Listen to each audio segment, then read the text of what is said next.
Hey everyone, Scott from musicplayers.com here with my special guest, Zach Seif. How's everyone doing? Today we're going to answer a very important question that many people wonder about. That is, do I really need to spend for the USA version of a premium guitar when the same company has a version made somewhere in Asia that costs a whole lot less? Well, what better place to start than with the ultimate American shred guitar, the Jackson Soloist. Yep. So we've got two guitars for you tonight. We have the Jackson USA Soloist SL3, which we've reviewed previously, and the new Jackson Pro Plus Soloist SLA3Q. These guitars are nearly the same model. Okay. They've both got a 12 to 16 inch radius fretboard. Yep. They're hum single pickup configuration. Okay. One of them has the Seymour Duncan JB TB4 in the bridge. The other one has the JB TB6. That might be because they did use a different body wood in the guitars. Okay. And then the middle and neck pickups are Duncan Custom Flat Strat SLL6 pickups. Same on both guitars. They both have Floyd Rose tremolos from two different lines, but very similar. These guitars are very similar in so many ways. Sure.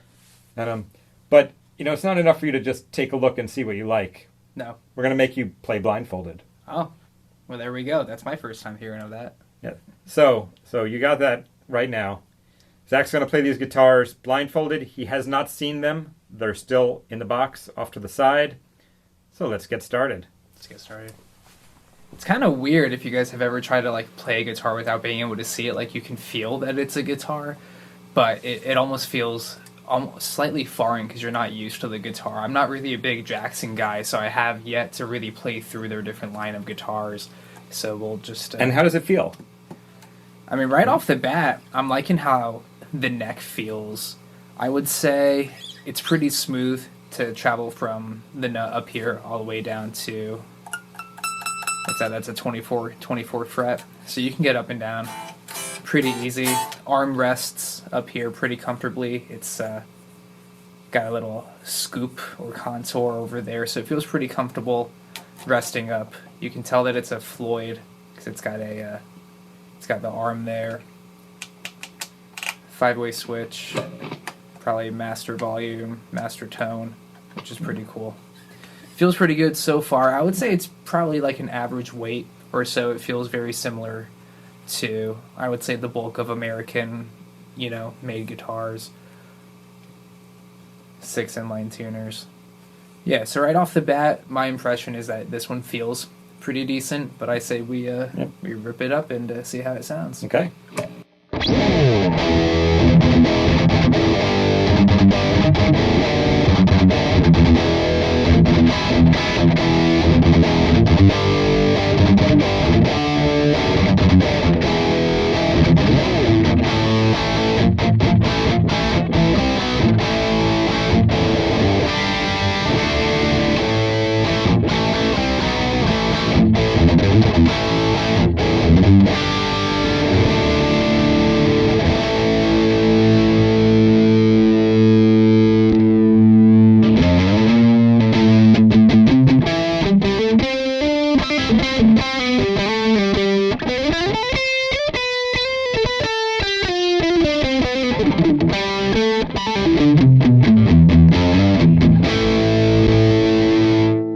So, kind of initial thoughts off the bat is that it definitely has a very full kind of sound. It's a bit on the warmer side, I would say, but it has plenty of attack and definition to it. The pickup selector feels pretty solid. The knobs themselves feel pretty nice. They have a little grip to them. I'm guessing they're maybe like a metal sort of knob of some sort. Nothing seems to be sharp or kind of pointing out. It feels kind of like what I would expect from a nice I hate to use the word shred guitar, but it definitely has that kind of feel and vibe to it where you can kind of play through these frets pretty easily. They feel pretty low in terms of size. They don't feel like jumbo frets or anything like that, like I've had with some other brands. So I feel like you can navigate the guitar pretty easily. The radius itself, very comfortable. I'm pretty used to that. And I would say it has a pretty thin D shape, I think would be the best way to describe this neck. Okay. So yeah. Well, now well, we're going to stay on this sound, but I'm going to switch guitars on you. Okay. So you just sit there for a second. All right.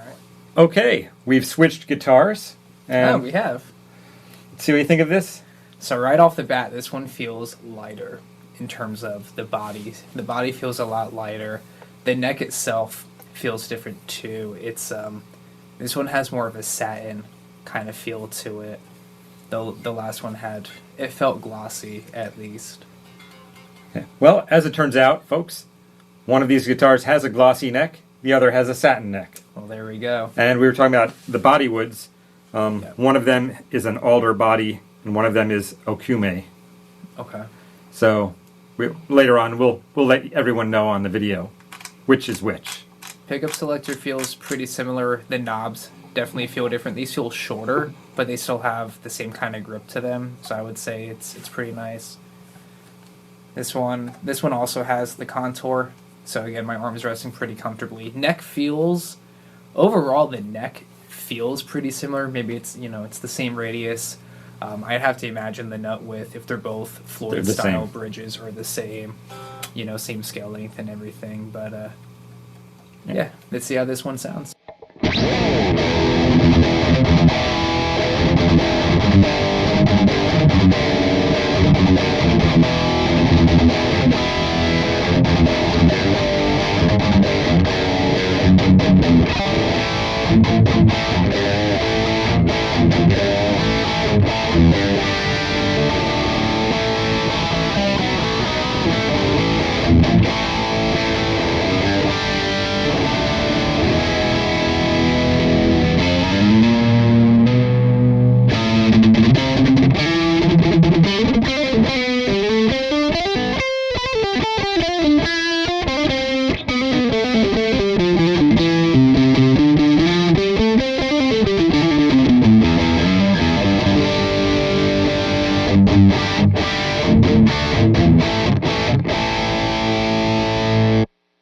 Overall, I'm not noticing. I wouldn't say there's a drastic difference in terms of the overall tone. I feel like the guitars themselves both respond pretty similarly. I think I like the feeling of this neck better just because I'm more of a unfinished neck or satin neck kind of guy versus a gloss or like a fully painted sort of thing. The heel back here feels really nice on this guitar. It felt pretty nice on the other one too. So playing experience wise, they feel honestly pretty similar, but you can definitely tell off the bat, again, the weight of the guitar and the finish on the back of the neck, I would say off the bat are the two biggest differences that I notice, aside from these knobs feeling different as well. Okay, so now we're going to check out some clean tones on these guitars and see if there's any difference. As well. So we'll start with the humbucker and we get a nice...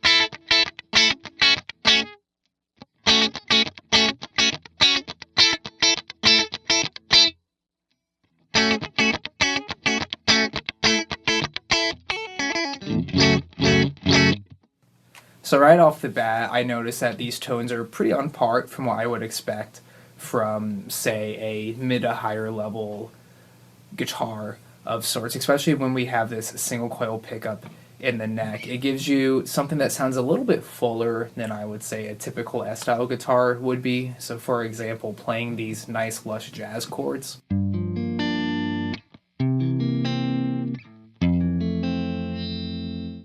There's a little bit more warmth than I would expect, but it's actually really nice because it prevents the pickup from sounding too thin.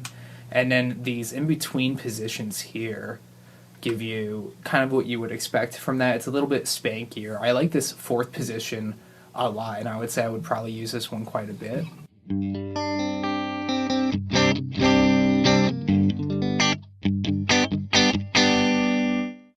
Where it gives you that single coil kind of response and sound, but again, it's not super thin, and there's not a real noticeable drop in volume like you typically get, because with this guitar being an HSS style guitar, it's a bit more balanced across the spectrum. Yeah, and you can hear the chiminess Definitely. to the single coils. And I think that makes, at least in my opinion, I really liked positions 3, 4, and 5 pretty equally on this guitar for all the clean tones, definitely. Cool. Let's check out the other one. All right. Back to the second one that we have, at least it feels like that with the satiny neck. I'm going to play the same passages that I did before. We'll see what kind of differences we notice. Again, they're both HSS style guitars. Here's what they sound like.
So off the bat, I feel like these pickups, they sound and feel a little bit hotter than the other guitar. I feel like I'm getting a little bit more response out of them, and the bridge pickup in particular, if you listen close. So off the it sounds like it's breaking up a little bit earlier than the other guitar, despite playing, pretty consistent, dynamics, and I'm using the same pick for all of them, the same jazz style pick. I'm noticing that the split coil tones in particular when playing something like this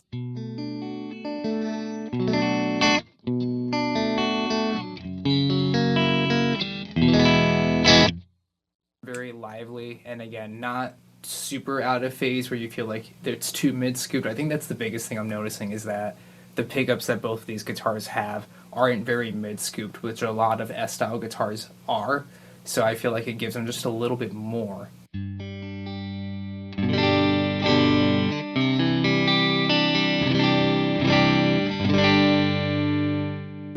But this guitar definitely feels like it has some hotter pickups in it, for sure. But I'm enjoying the clean tones out of both of them quite a bit. Okay, so for the final test, Zach's going to do some lead playing. We threw on a little delay pedal as well. Everything you've been hearing has been coming out of the Engel Powerball 2 amplifier. And now we're just going to focus on the bridge pickups, because that is the different pickup between the two of them. And of course with the different body wood and the different bridge, even though basically one of them is a Floyd Rose 1500 series, one's a Floyd Rose 1000 series. Okay. Not a lot of difference, but you add all this stuff up and you may have a different experience. Definitely.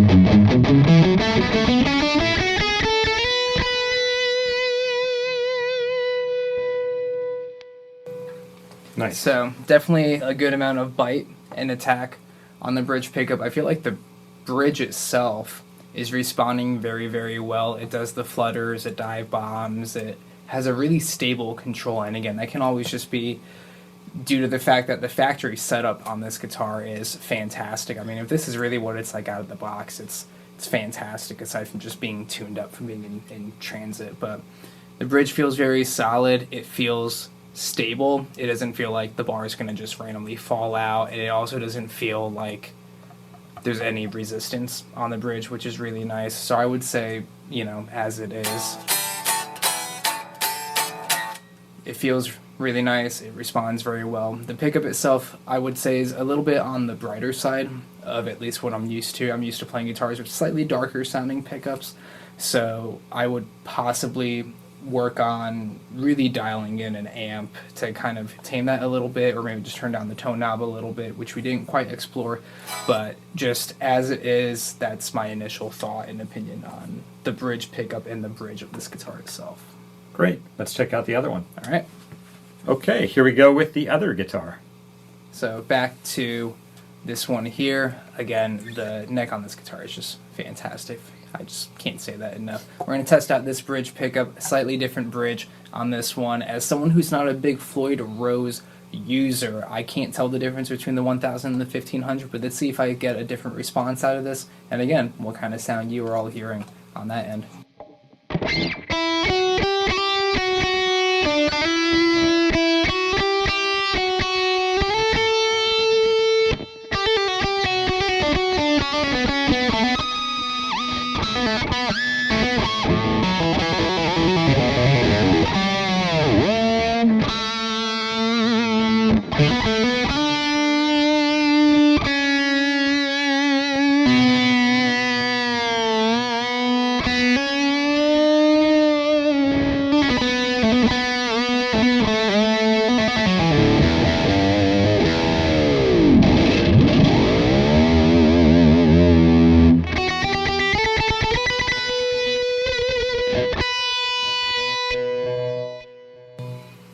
So, I feel like I got a pretty similar response. At least these guitars feel like they're set up very similarly. I didn't notice a massive difference in terms of the resistance of the bridge. Again, it doesn't feel like it's going to get caught on anything. It dive bombs, pulls back up very well. It seemed to hold tune very well. The bridge pickup itself, I think I liked it better in this guitar. I feel like it had a little bit less of that upper harshness. It's not even that it was harsh, it was just a bit more pointy, and not even more attack, just more upper high end, maybe like presence is the right word that I'm looking for on the previous guitar that I played. I think I prefer the tone of this bridge pickup a little bit more, but very, very similar, but that's where I'd give the slight edge to so far. But I would say the flutter was a little bit easier on the other one, but I think I liked the response of this one. It felt, and again, it might just be how tight the arms are, you know, from the factory setup. But I would say the bridges are pretty much the same, very, very comparable. They have very similar qualities and characteristics. Okay, so before we remove your mask, what are your thoughts? Do you have a preference between the two guitars? Yeah, so I think the one that I'm holding right now, this one feels more like something I'm used to. I'm used to playing slightly lighter and smaller kind of guitars. Something that really feels comfortable about this one is the weight. Again, this one's definitely lighter. I'm not sure exactly by how much because I don't have a scale or anything in front of me, but it feels, at least to me, it sits a little bit more balanced on the leg, which is always a bonus. I like the feeling of this neck a lot more. As we said before, one of these definitely has a nice, smoother, almost satin kind of finish, which I feel like this is the one that does. The upper arm contour, pretty similar on both of them. I prefer the bridge pickup on this guitar. For some reason, the knobs feel a little shorter on this guitar. They could be exactly the same, and it's just because of the contours are different, I'm feeling something different. But so far, I think I prefer this guitar. At least the bridge pickup, the weight, and the neck, I feel work better for this guitar, and I feel like the single coil tones, they just respond differently. Again, even if it's the same pickup, having different body wood, there's definitely a slight difference there in terms of what kind of tone I feel like I was getting from this one. Okay, so now before you take off the mask, I'm going to hold both guitars Okay. so we can then see what you like while still not knowing which one's which. Okay. Let me move them around. Okay, remove the mask. All right. Ooh, those are cool. Yeah, Okay. there's some noticeable differences, at least in terms of aesthetic, right off the board. This one with the binding is the first thing that catches my eye. The fact that the headstock has a matching, almost oceany finish that's closer to the body. The knobs are indented in there, whereas they were sitting on top. So that's why I felt like they were a little bit lower on that one. Good call. Okay, so the white beauty here is the USA Jackson. Really? Yes. And Okay. the one that you preferred was the Jackson made in China. Wow. It honestly looks a little bit nicer, too. I think it's because the neck's not painted, so you can see the three-piece running all the way through, so that would consider it a set neck, a neck through. Yeah, they are guitar. neck through. Yeah, both. Yeah, so if you want to just Yeah. feel, Okay. just So it almost makes you wonder if the extra weight is attributed to the bodywood Yeah, so and the that is- bridge. well, that one is an alder body. Okay. So that one is an alder body, and the neck is a three-piece maple with some graphite reinforcement. This The one, neck feels really solid on this one, for sure. yeah, and on the import Jackson, the Okumi, I apologize if I've totally butchered the pronunciation of Okume, Beats me. how but to it is pronounce obviously a much lighter wood. Definitely. And there's a quilted maple top on there, which is of course really stunning. Yeah, it looks really nice. And again, as I mentioned earlier, the matching of the body finish to the headstock finish is typically more of a premium thing that you tend to see for most brands. Yeah, and that neck is a three-piece maple and walnut. So that's like a walnut piece down the middle. Yeah, you can see the stripe going from the top to the Yeah, bottom. so they just it's just maple on the USA, but they finish it all around. So Right. there's no aesthetic reason to do it. No. Yeah. Very Exact- surprised by those results. Again, if it's just because I prefer the feeling of satin necks and also just lighter weight guitars, just my personal preference, I do feel that even though the finish on this neck I prefer, this neck feels a bit more robust in terms of it just feels not even thicker because it's not physically any bigger, but that's the best way I can kind of describe it. No, I know it's a hard thing to explain. Definitely. But yeah, there is something more solid about the Solid. feel Yeah, the neck feels more solid of the neck. in terms On of the USA. I feel like that can take more of a beating, so to speak. But in terms of playability, I feel like this one's a little bit faster to kind of play. Yeah. Well, right on. Well, Zach, thanks so much for checking these out and sharing your thoughts with our readers. Thanks for having me, Scott. It's All been right. an absolute pleasure.